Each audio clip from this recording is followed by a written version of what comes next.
Bonsoir à toutes et à tous, Robert Moutard, je suis le géographe de service dans cette équipe de présentation.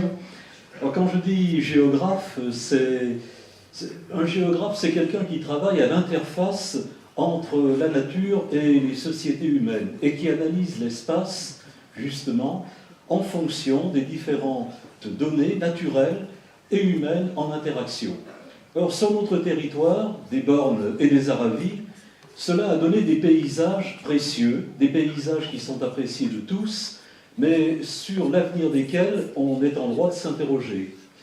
Alors quand j'ai rédigé la thèse dont il a été fait mention par l'animatrice tout à l'heure, je m'étais posé une question, parce que si on n'a pas une problématique de base, il n'y a pas de thèse. Et la problématique était la suivante. Les paysages que nous voyons, ils ont été sécrétés, ils ont été façonnés par des activités qui sont en perpétuelle évolution.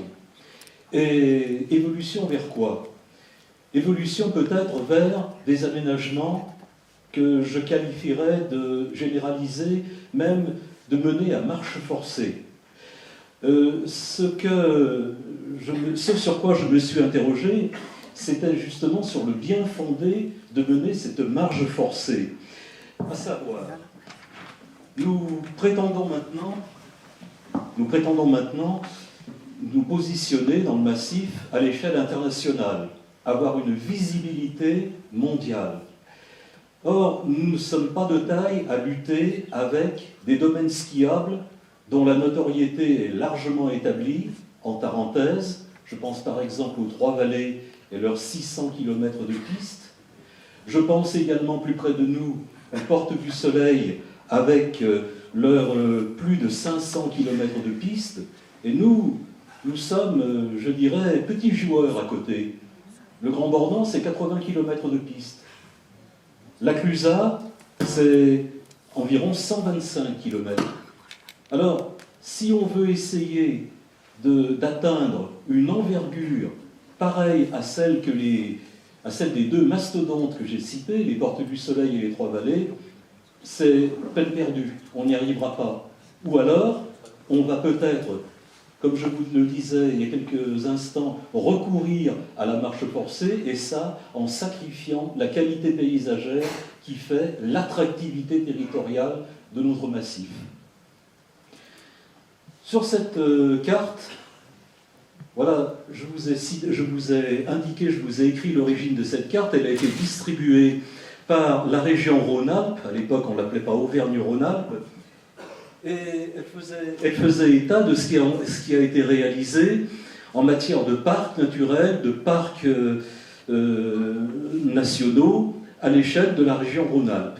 Vous constatez que tous les massifs préalpins semblables aux nôtres sont dotés, comme le Vercors par exemple, d'un parc naturel régional, comme la Chartreuse également d'un parc naturel régional, de même pour les Bauges, avec en prime pour les Bauges un géoparc. Le géoparc, c'est un label qui est décerné par l'UNESCO et qui est visible à l'échelle mondiale. Dans le Chablais, qui n'apparaît pas ici, il y a également un géoparc, label mondial UNESCO. Cherchez votre massif.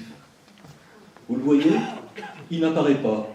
Ce qui veut dire qu'en termes de visibilité, pour un touriste potentiel américain, canadien, africain, asiatique, les bornes et les Aravis, c'est un vide. On n'y va pas. Alors pourquoi est-ce que notre massif ne s'est pas doté, justement, ne s'est pas donné les moyens, alors qu'il les a, alors qu'il a largement la matière paysagère pour se faire, d'un parc naturel régional à l'instar de la Chartreuse, d'un parc naturel régional plus un géoparc comme les Bauges? J'ai ma petite idée sur la réponse et je vais aller la donner à un colloque qui est co-organisé à Paris fin mars par le ministère de la Transition écologique et de la Solidarité et par les Archives nationales. C'est une question de volonté politique ou pas. Or, la volonté politique, elle s'est illustrée en 2011, quand le président de la République lui-même, en visite dans les Aravis, a proposé l'institution d'une réserve naturelle. Il a été contré par l'ensemble des élus locaux. De sorte que maintenant, nous en sommes toujours à ce statu quo du vide en matière d'espace protégé. Alors vous me direz, ce n'est pas le vide absolu. Nous avons quand même 5 zones Natura 2000. Mais les zones Natura 2000 n'offrent pas les mêmes garanties en termes de protection qu'une réserve naturelle, à l'instar de celles qui existent, par exemple, et qui n'apparaissent pas sur la carte, dans les Aiguilles Rouges, par exemple, où on a 5 réserves naturelles côte à côte, qui garantissent la qualité paysagère. Les zones Natura 2000, ça a le mérite d'exister, mais ça ne préserve pas la nature au même titre qu'un parc naturel régional, et encore moins qu'un parc naturel national. Et pourtant, nous avons tout ce qu'il nous faut. Par exemple, la chaîne des Aravis, ces combes des Aravis, elles sont uniques dans les Alpes. Mon directeur de thèse m'a dit, je ne connais pas, alors c'est un grand spécialiste de l'arc alpin, à l'échelle européenne, je ne connais pas d'équivalent à cet alignement de vallées parallèles les unes aux autres, perpendiculaires à la crête faîtière, qui ont été sculptées par les glaciers tardivurniens. On n'en trouve aucun équivalent, encore une fois, dans les Alpes. Ça pourrait largement donner matière à la constitution d'un géoparc et d'un géotourisme assez éclairé et fondé sur l'appréciation des richesses naturelles. Photo suivante, s'il vous plaît. Alors nous avons également des curiosités dans les combes des Aravis, telles que par exemple ce que l'on appelle en géomorphologie, je suis géomorphologue de formation, des chevrons à profil parabolique dont on ne trouve l'équivalent que dans la chaîne du Santis, dans le massif préalpin suisse de l'Alpenstein. On a véritablement des raretés. La photo suivante, s'il vous plaît. Seulement le problème, c'est que ces raretés, il faut les préserver. Et voilà ce qui se passe par exemple. On a bien été obligé d'élargir les profils transversaux des pistes dans les combes des Aravis, ici dans la combe de Bâle. Vous voyez par exemple que ces joyaux calcaires ont été dynamités pour des raisons techniques d'aménagement. Alors évidemment, on ne peut pas faire d'omelette sans casser d'œufs. Photo suivante, s'il vous plaît. Le problème, c'est que ici, vous avez affaire à des lapiers, qui sont également un potentiel réel pour donner plus tard un géoparc. Eh bien, ces lapiers, ils ont été comblés par les débris rocheux qui ont été pulvérisés en amont et qui ont été déversés par des moyens mécaniques très puissants, et toute la partie supérieure du lapier a été ici gommée au regard.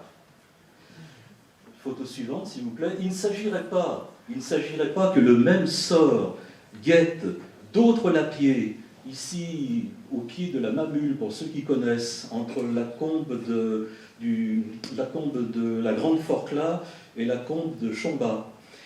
Eh bien, ces lapiers qui sont une véritable rareté, lapiers à pyramide, qui ne se retrouvent non plus jamais ailleurs. Est-ce qu'ils subiront un jour le même sort si les domaines skiables devaient s'étendre sur ces territoires-là? Pour l'instant, il n'est question que de la combe de la Creuse. Et dans la combe de la Creuse, on a aussi de superbes lapiers. Photo suivante. Alors, puisque nous parlons d'alternatives au tout-ski, le tout-ski, ça repose sur un schéma d'aménagement qui est vieux de plus d'un demi-siècle. Alternative, je dis, le géotourisme, parmi d'autres possibilités touristiques, d'autres alternatives touristiques. Nous avons par exemple, sur la face nord de la Tournette, ce que j'appelle un géomorphosite, c'est-à-dire un site géomorphologique remarquable, que j'ai réussi à faire admettre à l'échelle internationale et mondiale par la revue Dynamique environnementale. Il est désormais signalé à l'échelle internationale. Et il y en a bien d'autres, ce n'est qu'un début. Photo suivante, s'il vous plaît. Voilà le fameux cirque du Varro, la face nord de la Tournette. Elle a peu d'équivalent, elle aussi. Elle est, avec son dénivelé de pratiquement 1000 mètres d'une seule traite à la verticale. Et on pourrait multiplier les exemples pour notre massif. Nous sommes de taille à rivaliser avec le géoparc des Bauges, avec le géoparc du Chablais, aisément. Photo suivante. Alors il y a déjà un début dans ce développement du géotourisme. Par exemple, un remarquable parcours qui a été réalisé par l'ancien maire de Thônes et par également un scientifique qui a longtemps exercé au lycée Saint-Joseph, M. Ginestet, cofondateur du musée de Thônes, un parcours en 5 panneaux explicatifs, plus un grand panneau final qui explique aux promeneurs tout ce qui s'est passé depuis le Tardivurmien, depuis la déglaciation de notre vallée, jusqu'à la colonisation d'un abri sous roche épipaléolithique et néolithique.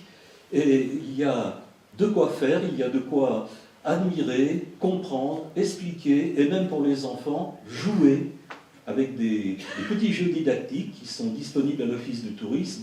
Donc, vous voyez, le géotourisme n'est pas une utopie, c'est une alternative au tout-ski, c'est un élément dans la recherche qui est tant mis en avant du tourisme 4 saisons. Ça existe et ça va s'amplifier avec l'aménagement de la plaine du Fier.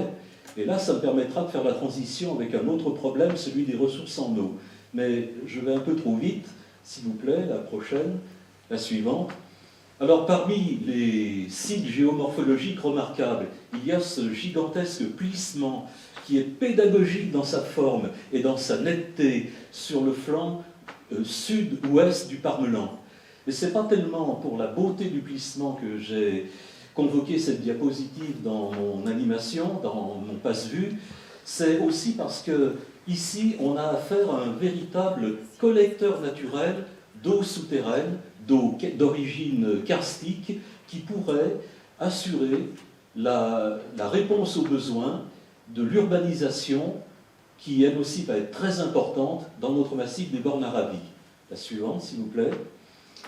Quand j'ai demandé aux élus locaux, en séance publique de présentation de leurs travaux, de leur bilan, comment ils envisageaient justement de répondre aux besoins en eau qui vont être posés par le rythme d'urbanisation de plus 1,2% d'habitants en plus par an dans notre espace des 12 communes de la communauté de communes des Vallées de Thônes, il m'a été répondu « Ah bien, nous avons les ressources assurées par les retenues collinaires. » Alors j'ai dit « Mais là, c'est pour la neigeculture. » Ah oui, mais une partie de l'eau stockée dans les retenues collinaires peut être attribuée à la couverture en cas de tension, de grosse tension, de l'alimentation domestique.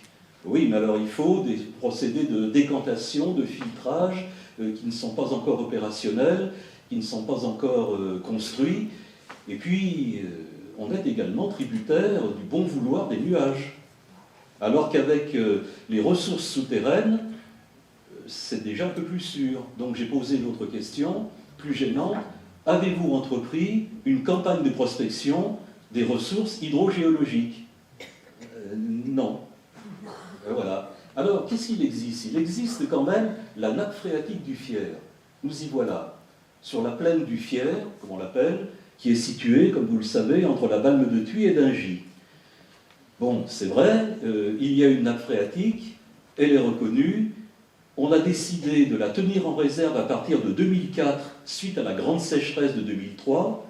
Il s'est constitué un syndicat intercommunal, local, mais depuis, il a été absorbé par une structure beaucoup plus vaste qui regroupe les 5 communautés de communes, Grand Annecy, communauté de communes des Vallées des Aravis et autres.